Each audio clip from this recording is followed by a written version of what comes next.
சீமான் அரசியலுக்காக தான் திருமாவளவன் பெரியாருங்கிறாரு. சரி, அரசியலுக்காகவாவது திருமாவளவன் பெரியாருன்னு சொல்லி ஸ்டாலின் சொல்லிடுவாரா, எடப்பாடி சொல்லிடுவாரா? திருமாவளவன் கண்டஸ்ட் பண்ணாத தொகுதிகளில் பரையர் சமூக ஓட்டுக்களை பெரிய அளவு பெற்று தருங்கிற அரசியல் நோக்கம், அரசியல் லாபம் சீமானுக்கு இருக்கலாம், இருக்கு. இது அரசியல் தான். அண்ணனுக்கு எத்தனை சீட்டு? 6 சீட்டு. மொத்தம் பரையர்கள் தமிழ்நாட்டில் எவ்வளவு சீட்ல இருக்காங்க? 234 சீட்ல இருக்கு. சீட்லயும் பரையர் சமூகம் இருக்கு. அந்த 6 சீட்ல அண்ணனுக்கு அவங்க ஓட்டு போட்டு மீதி 228 சீட்ல நான் தான் அவங்களோட கூடுதல் அதிகாரத்துக்கு நிற்கிறேன். வன்னியருக்கும் பறையருக்கும் மோதலுங்கிற வீகத்தை முறியடிச்சு வன்னியர் பறையர் ஒற்றுமைங்கிற வீகத்தை சீமான் எடுக்கிறார். காலங்காலமா இருக்கக்கூடிய அரசியல் வீகத்துக்கு மாற்றான ஒரு வீகத்தை வித்தியாசமா திங்க் பண்ணி தமிழ் ஜாதி ஒற்றுமைகள்னு சீமான் இதை முன்னெடுத்துட்டு போறார்.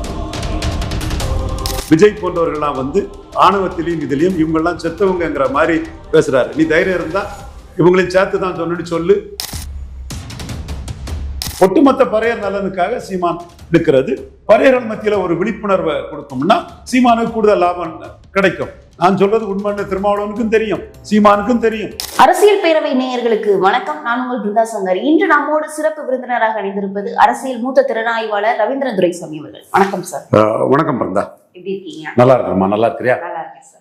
சார், இப்ப தொடர்ந்து சீமான் பல்வேறு போராட்டங்கள், பல்வேறு இதை முன்னெடுத்து நடத்திட்டு இருக்காங்க. அதுல இப்ப பாத்தீங்க அப்படின்னா யார் பெரியார் அப்படின்ற ஒரு இதுல ராமதாஸ் அவர்களையும் திருமாவளவர்களையும் அவர்கள் தான் எங்களுடைய பெரியார் அப்படின்னு சொல்லியிருக்காங்க. இது அரசியல்ல எந்த அளவுக்கு தாக்கத்தை ஏற்படுத்தும் நினைக்கிறீங்க? நிச்சயமா மிகப்பெரிய தாக்கத்தை ஏற்படுத்தும். சீமானுக்கு ஒரு பெரிய ஜம்பிங்கை கொடுக்கும். வன்னியர்கள் மத்தியில மிகப்பெரிய தலைவரா இருக்கக்கூடிய டாக்டர் ஐயாவை சீமான் பெரியாருன்னு சொல்றாரு. அதே மாதிரி வட தமிழகத்தின் வெற்றி வீராட்டு 2019, 21, 24 இருக்கக்கூடிய சகோதரர் தோல் திருமாவை பெரியாருன்னு சீமான் சொல்றாரு. விஜய் போன்றவர்கள்லாம் ஆணவத்திலையும் இதுலயும் இவங்கெல்லாம் செத்தவங்கிற மாதிரி ராமதாஸ் திருமாவளவனை பற்றி விஜய் பேசுறாரு. நீ தைரியம் இருந்தா இவங்களையும் சேர்த்து தான் சொன்னு சொல்லு. ஜோசப் விஜய்க்கு தைரியம் இருந்தா ராமதாஸையும் திருமாவளவன் சேர்த்து தான் செத்தவங்கன்னு சொன்னு சொல்லு. அந்த தைரியம் உனக்கு வரட்டா பார்ப்போம். அப்போ இவங்களெல்லாம் இந்த மாதிரி இழிவாட்டு மறைமுகமா விஜய் போன்றவங்க இது பண்றாப்புல, குறைச்சி மதிப்பிட்டு பேசுறாப்புல. சீமான் இவங்களெல்லாம் மதிச்சு எனக்கு இவங்க தான் பெரியார், அவங்களுக்கே பெரியார் ஈவேரா பெரியாரா இருந்தாலும் எனக்கு இவங்க தான் பெரியாருன்னு பெரிய அளவுல பண்றாரு. இது சீமான் வன்னியர் பறையர் ஒற்றுமைக்கான அரசியலை பண்றாப்புல. இந்த வன்னியர் பறையர் ஒற்றுமைங்கிறது வட தமிழகத்துக்குள்ள கேள்விக்குறியாகி பிரச்சனையாகி குடிசை கொளுத்தப்பட்டது, கலவரம் நடந்தது, அது எல்லாமே நமக்கு தெரிஞ்ச ஒரு விஷயம்தான். ஆனா அதை அரசியல் கட்சிகள் ஒரு சைடு திருமாவளவனையும் ஒரு சைடு பாமகவையும் வச்சுக்கிட்டு அதை லாபம் அடைஞ்சாங்க. ஜெயலலிதா 98ல லாபம் அடைஞ்சாங்க, 99ல கலைஞர் லாபம் அடைஞ்சாரு, 2001ல ஜெயலலிதா லாபம் அடைஞ்சாங்க, 2004ல கலைஞர் லாபம் அடைஞ்சாரு, 2006ல கலைஞர் லாபம் அடைஞ்சாரு, 2009ல ஜெயலலிதா லாபம் அடைஞ்சாங்க. வேற ஒரு விகத்துல திருமாவளவனை பயன்படுத்தி ஜெயலலிதா 2009ல கலைஞர் லாபம் அடைஞ்சாரு, திருமாவளவன் பயன்படுத்தி லாபம் அடைஞ்சாரு, 6ல ராமதாஸை பயன்படுத்தி லாபம் அடைஞ்சாரு, 9ல திருமாவளவனை பயன்படுத்தி லாபம் அடைஞ்சாரு.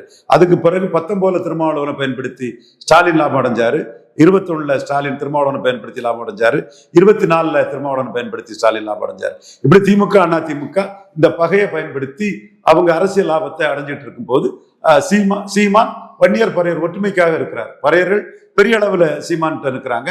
மக்கள் ஆதரவு கொடுப்பாங்களா சார்? இந்த இடத்துல மக்கள் சீமானுக்கு எந்த அளவுக்கு ஆதரவா நிப்பாங்க அப்படின்ற கேள்விதான் இருக்கு. அதாவது வழக்கமான வன்னியருக்கும் பறையருக்கும் மோதலுங்கிற வீகத்தை முறியடிச்சு வன்னியர் பறையர் ஒற்றுமைங்கிற வீகத்தை சீமான் எடுக்கிறார். டிவைட் அண்ட் ரூல்னு திராவிட கட்சிகளோட வீகத்தை முறியடிச்சு யுனைட் அண்ட் வின்னுங்கிற ஒரு வீகத்தை சீமான் முன்னெடுக்கிறார். அதுல வன்னியர் இஷ்யூலையும் அவர் தெளிவா நிற்கிறார். டாக்டர் ஐயா தான் எனக்கு பெரியாருங்கிறார். ஆனைமுத்து தான் மண்டல் கமிஷனுக்காக பாடுபட்டு வருங்கிறாரு. ஆனைமுத்து தான் ஓபிசிக்கான இடஒதுக்கீட தேவர், நாடாரு, வன்னியரு, அவர் வன்னியர் ஆனைமுத்து, யாதவர், விழாளக்கொண்டர் எல்லாத்துக்குமா 31 19 உயர்த்தி 50 கொடுத்தவர் பெரியார் ஆனைமுத்து தான். ஆனைமுத்த பெரியாருன்னு சொல்றாரு. தமிழ் தேசியத்தின் அடையாளமாட்டு கலியபெருமானை சொல்றாரு, பொன்பரப்பி தமிழரசனை சொல்றாரு. வீரப்பன் கொள்ளக்காரம்னா கருணாநிதிக்கும் ஜெயலலிதாவுக்கும் என்ன பேருன்னு கேட்கிறாரு. வீரப்பன் என்கவுண்டரை நியாயம்னு இப்போ எடப்பாடி பேசிடுவாரான்னு கொஸ்டின் பண்றாரு. அதே மாதிரி பறையர் சமூகத்தை பொறுத்த அளவுல ஐத்திதாச பண்டிதர், ரெட்டமலை சீனிவாசன், MC ராஜா போன்றவங்க தான் எனக்கு பெரியாருன்னு முப்பெரும் விழா வந்து அவங்களுக்காக கொண்டாடுறாரு. ஆதி தமிழர் வெல்லாது மீதி தமிழர் வெல்ல முடியாதுங்கிறதுல உறுதியா இருக்கிறாரு. பஞ்சமநல மீட்புல உறுதியா இருக்கிறாரு. பொது தொகுதியில பறையர் சமூகத்தை நிறைய அளவு நிறுத்துறாரு. கலைஞருக்கு அருந்ததியர் உள்ஒதுக்கீடு பிரியாரிட்டி ரெசர்வேஷனால பறையர் தேவேந்திர குல வேளாளருக்கு 5 விழுக்காடு உயர்த்தி கொடுக்கணும்னு சொல்றாரு. சோ அவர் 2 வரையும் பேலன்ஸ் பண்ணி 2 வரையும் ஒற்றுமைப்படுத்தி தான் நாம வெல்ல முடியுங்கிறதுல அவர் யுனைட் அண்ட் ஒன், தமிழர்களை ஒன்றிணைத்து வெற்றி பெறுங்கிற ஒரு வீகத்துல திராவிட ஸ்ட்ராட்டஜி, டிவைட் அண்ட் ரூல் அந்த ஸ்ட்ராட்டஜிக்கு எதிராக யுனைட் அண்ட் வின்ங்கிற அந்த ஒரு ஸ்ட்ராட்டஜிக்குள்ள சீமான் போறாரு. அதே வேளையில சீமான் வந்து பிறமொழி விஷயத்துல சீமான்கிட்ட சில மாறுபட்ட கருத்துக்கள் இருக்குது. அது நான் இல்லைன்னு மறுக்க வரல. இந்த இடத்துக்குள்ள தேவர்களையும் தேவேந்திர குல வேளாளர்களையும் ஒற்றுமைப்படுத்தணுங்கிற ஒரு அடிப்படையிலையும், வன்னியர்களையும் பறையர்களையும் ஒற்றுமைப்படுத்துங்கிற ஒரு அடிப்படையிலையும், காலங்காலமா இருக்கக்கூடிய அரசியல் வீகத்துக்கு மாற்றான ஒரு வீகத்தை திங்க் டிஃபரண்ட்லின்னு சிவகரையை சொல்ற மாதிரி வித்தியாசமா திங்க் பண்ணி தமிழ் ஜாதி ஒற்றுமைகள்னு சீமான் இதை முன்னெடுத்துட்டு போறார். இந்த அடிப்படையில தான் சீமான் வந்து வன்னியருக்கு விரோதின்னு ஒரு தரப்பு ஒரு காலகட்டத்தில் பரப்பினது. இப்போ அது அமுங்கி போச்சு. சீமான் வீரப்பன் விஷயத்துல ஜெயலலிதாவே கொள்ளக்காரின்னு வீரப்பனுக்காக நிற்கிறதுலையும், அதே மாதிரி வன்னியர் இடஒதுக்கீட்ட எம்ஜிஆர் காமெடி போராட்டமாட்டு கோமாளி போராட்டம் ஆக்குனதுல எம்ஜிஆர் பண்ணது அநீதி, வன்னியருக்கு மட்டும் மேனன் எம்ஜிஆர் அநீதி பண்ணல, முத்திரையர், யாதவர், செங்குந்தர், அகமுடையார் போன்ற பரவலா வாழக்கூடிய விசுவர்மா போன்ற தமிழ் ஜாதிகளுக்கும் மற்ற ஒரு இடத்துல அடர்த்தியா இல்லாம பரவலா தமிழ்நாடு ஃபுல்லா பரவி கிடக்கக்கூடிய பல தமிழ் சமூகங்கள், செட்டியார் போன்ற பல சமூகங்களோட எண்ணிக்கை வந்து வெளியே தெரியாம அவங்க எழுச்சி வராம அவங்கள காலி பண்ணது மேனன் எம்ஜிஆர் தான்.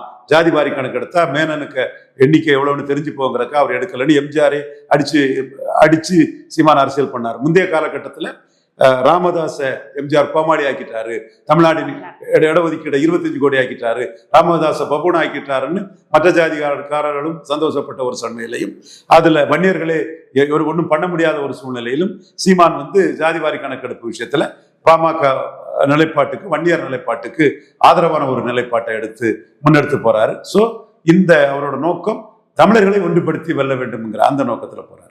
கண்டிப்பா. ஆனா அதற்கு திருமாவளவன் வந்து முதல்ல நன்றி சொல்லிட்டாரு. இருந்தாலும் வந்து சீமான் அவர்கள் வந்து அரசியல் நாடகம் ஆடுறாரு, அதனால வந்து என்னைய பெரியார்னு சொல்றாரு அப்படின்னு பின்பு சொல்லியிருக்காரு. அதாவது நன்றி சொன்னதுக்கு பின்பு வந்து அரசியல் நாடகம் சொல்றாரு. இதை நம்ம எப்படி சார் புரிஞ்சுக்கிறது? சீமான் அரசியல்வாதி, கண்டிப்பா இதுல அரசியல் இருக்குது. திருமாவளவன் பறையர் சமூகத்தின் வெற்றி வீரர். பறையர் சமூகம் 52 நன்றி சொல்லியிருக்க கூடாது இல்லையா? நன்றி சொல்றாருன்னு சொன்னா, அது நன்றி சொல்லலைன்னா காழ்ப்புணர்ச்சி சீமான் மேல இல்லைன்னு சொல்றாரு இல்லையா, அது உண்மையை உறுதிப்படும். நன்றி சொன்னாதான் காழ்ப்புணர்ச்சி இல்லைங்கிறது தெரிய வரும். அடுத்தால சீமான அரசியல்ல இருக்கிறாரு, திருமாவளவன் அரசியலா இருக்கிறாரு. சீமான் என்னோட எதிரி திராவிடம் தான், ஸ்டாலின் தான் எனக்கு எதிரி. ஈரோடு கிழக்குல மற்ற எல்லாரும் ஓடி போது, கோழை நாய்கள்லாம் ஓடி போன போது நான் மட்டும்தான் ஸ்டாலினை ஏற்று நின்னேன். ஸ்டாலின் தான் எனக்கு எதிரிங்கிறத ஒரு ப்ரொஜெக்ட் பண்ணிக்கிட்டு ஸ்டாலின் கூட இருக்கக்கூடிய திருமாவளவனை எதிரியா நினைக்கல. அவர் எனக்கு அண்ணன் தான். சந்தர்ப்ப சூழ்நிலையில அவர் அங்க நிற்கிறாரு. அவர் எனக்கு எதிரி இல்லை. அவர் கூட்டணி தர்மத்தை காப்பாத்துறதுக்கு ஸ்டாலினை நம்பி போறாரு, ஸ்டாலின் லீடர்ஷிப்ல நிற்கிறாரு. ஸோ அவருக்கு ரோல்ல இருக்கிறாரு. இப்போ நீங்க விக்கிரவாண்டி மாநாடு நடந்ததும் எல்லாரும் என்ன சொன்னாங்க, திருமாவளவன் விஜய் கூட கூட்டணிக்கு போறாருன்னு சொன்னாப்புல. அப்போ சீமான் என்ன சொன்னாரு, எங்க அண்ணன் விஜய் கூட எல்லாம் போறதில்லை, திமுக கூட்டணியில தான் இருப்பாருன்னு சொன்னாரு. பாக்ஸ் கட்டி அந்த நியூஸை போட்டிருந்தாங்க. அப்போ சீமான் என்ன நினைக்கிறாரு, அண்ணன் அங்க ஜெயித்துட்டு இருக்கிறாரு, எனக்கு ஸ்டாலின் தான் எதிர்ப்பு, அண்ணன் ஜெயிக்கிறதுல எனக்கு என்ன இது இருக்க போகுது, அண்ணன் அங்க நின்னா தான் ஜெயிப்பாரு, விஜய் கூட பல நிரூபிக்காத விஜய் கூட போனா அண்ணன் வீணா போயிடுவாரு, அண்ணன் வீணா போக கூடாது. அப்ப அர்த்தம் அதுதான். அன்னைக்கு நீங்க அந்த பார்த்தா சொல்ல, எங்க அண்ணன் திமுக தான் இருப்பாரு, இன்னைக்கு திமுக தானே இருக்கிறாரு. அப்போ அன்னைக்கு திருமாவளவன் பண்ணின அரசியல் தாண்டி சீமான் என்ன சொன்னாரோ அதே மாதிரி தானே திருமாவளவன் இருக்கிறாரு. அப்போ திருமாவளவன் ஒரு வெற்றி வீரராக இருக்கிறதோ, திருமாவளவன் வெற்றி பெறதோ சீமானுக்கு ஒரு மேட்டரே இல்லை. அதே வேளையில் அவர் என்ன பார்க்கிறாருன்னா, ஒரு 6 சீட்டு திமுக அணியில திருமாவளவன் கொடுப்பாங்க. இது தாண்டி மற்ற தொகுதியில பறையர் சமூகம், பஞ்சமர் நில மீட்பு, மேல்பாதிமங்கலம் ஆலய நுழைவு, பொது தொகுதியில் ஆதித்தமிழர் வெல்லாது மீதி தமிழர் வெல்ல முடியாது, பறையர் அடையாளங்களை ரெட்டமலை சீனிவாசனை முன்னிறுத்தி பேசுறது, அம்பேத்கரோட கோட்களை ஒரு அரசியல் தலைவரா திருமாவளவனை தவிர்த்து அதிகம் பேசுறது சீமான் தான். பெரியாரை பற்றியும் அண்ணாவை பற்றியும் தான் ஸ்டாலின் பேசுவார். எம்ஜிஆர் பற்றியும் ஜெயலலிதா பற்றியும் தான் எடப்பாடி பேசுவார். அம்பேத்கரை பற்றி அதிகம் பேசுறது வந்து சீமான் தான். அப்போ இந்த இதுகளெல்லாம் வந்து சீமானுக்கு வந்து திருமாவளவன் கண்டஸ்ட் பண்ணாத தொகுதிகளில் பரையர் சமூக ஓட்டுகளை பெரிய அளவு பெற்று தருங்கிற அரசியல் நோக்கம், அரசியல் லாபம் சீமானுக்கு இருக்கு. இது அரசியல் தான், அதுல நான் மறுக்க வரல. பட் அரசியலுக்காகவாது பரையர் சமூகத்தின் பெருமைகளும், பரையர் சமூகம் பரையர்னு ஆதி தமிழர் வெல்லாது மீதி தமிழர் வெல்ல முடியும்னு சீமான் தானே பேசுறாரு. அம்பேத்கர் அதிகம் சீமான் தானே பேசுறாரு. ஐத்திதாச பண்டிதரையும் MC ராஜாவையும் ரெட்டமலை சீனிவாசனையும் சீமான் தானே பேசுறாரு. உன்னையோட அடிக்க சொன்னேன், பறைய தானே அடிக்க சொன்னோன்னு சீமான் தானே கேட்கிறாரு. பறைய அடிச்சு தானே அவருக்கு நிகழ்வுகளை கொண்டு வராரு. சிவன் பறையர்னு தானே சொல்றாரு. பறையர் மறையர் உயரிய ஆன்மீக விளிம்புகளை கொண்டவர்கள் பறையர் சமூகம்னு சொல்றாரு இல்லையா? அப்போ அந்த மக்களை பெருமிதப்படுத்துறாரு. அந்த மக்களின் அதிகாரம்ங்கிறது சீமான் அதிகாரத்துக்கு வந்தாதான் பறையர்களுக்கு கூடுதல் அதிகாரம் கிடைக்குங்கிற மாதிரி அவர் ஒரு கருத்தை அந்த மக்கள் மத்தியில் கொண்டு போறாரு. அப்ப அந்த மக்கள் வந்து திருமாவளவன் தங்களுக்கு வெற்றி வீரருங்கிற பெருமையை ஏற்படுத்தி தந்தாலும் சீமான் மேல பற்றுதல் கொண்டு வாக்களிக்க வாய்ப்பு இருக்குது. அதனால திருமாவளவன் எனக்கு எதிரி இல்லை. அண்ணன் வெற்றி வீரரா இருக்கட்டு, அண்ணன் ஜெயிக்கட்டு, அது எனக்கு பிரச்சனை இல்லை. அண்ணனுக்கு எத்தனை சீட்டு? 6 சீட்டு. மொத்தம் பறையர்கள் தமிழ்நாட்டில் எவ்வளவு சீட்ல இருக்காங்க? 234 சீட்ல இருக்கு. சீட்லயும் பறையர் சமூகம் இருக்கு. பறையர் சமூகம் தான் 214 சீட்ல இருக்கு. கிள்ளியூர்ல இருந்து, கன்னியாகுமரியில இருந்து, திருத்தணியில இருந்து தமிழகம் முழுக்க இருக்கக்கூடிய ஒரு சமூகம் பறையர் சமூகம். அண்ணனுக்கு 6 சீட்டு தானே கொடுப்பாங்க.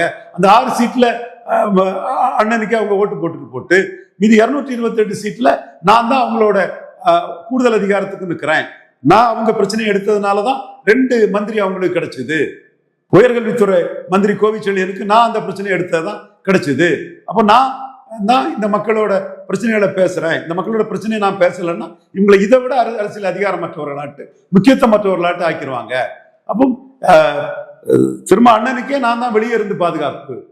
அண்ணனை தள்ளி விட்டுக்கிட்டு இன்னொரு கட்சியை சாக்கலன்னா கூட அண்ணனுக்காக நான் வெளியே நிற்கிறதா அண்ணனுக்கு பாதுகாப்புன்னு சொல்லும் போது ஒட்டுமொத்த பறையர் நலனுக்காக சீமான் நிற்கிறது பறையர்கள் மத்தியில ஒரு விழிப்புணர்வை கொடுக்கும்னா சீமானுக்கு கூடுதல் லாபம் கிடைக்கும். நான் சொல்றது உண்மைன்னு திருமாவளவனுக்கும் தெரியும், சீமானுக்கும் தெரியும். 2 பேரும் அரசியல்ல தான் இருக்கிறாங்க.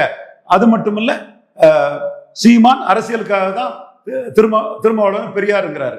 சரி, அரசியலுக்காகவாவது திருமாவளவன் பெரியாருன்னு சொல்லி ஸ்டாலின் சொல்லிடுவாரா, எடப்பாடி சொல்லிடுவாரா, இல்ல வைகோ சொல்ல போறாரா, யார் சொல்ல போறா? அப்ப உங்களுக்கு அதை சொல்றாருங்கிறது தானே முக்கியம். மற்றவங்களுக்கு கொமட்டுதெல்லாம் சொல்றதுக்கு. இப்ப நான் சொல்றேன், சகோதரர் திருமா வட தமிழகத்தில் வெற்றி வீரர். என்ன தவறுனா RSS பின்னணி கொண்டு வந்தான், மறுக்கிறதுக்கோ எதுவும் இல்லை. ஐயா தாளிங்க நாடாரால பொது வாழ்க்கைக்கு அறிமுகமான வந்தான். பட் இது உண்மை. வட தமிழகத்துல திருமா தான் வெற்றி வீரர். எத்தனை அரசியல் விமர்சகர்கள் சொல்லியிருக்கான். இது திருமாவளவன் மனச்சாட்சிக்கே தெரியும்.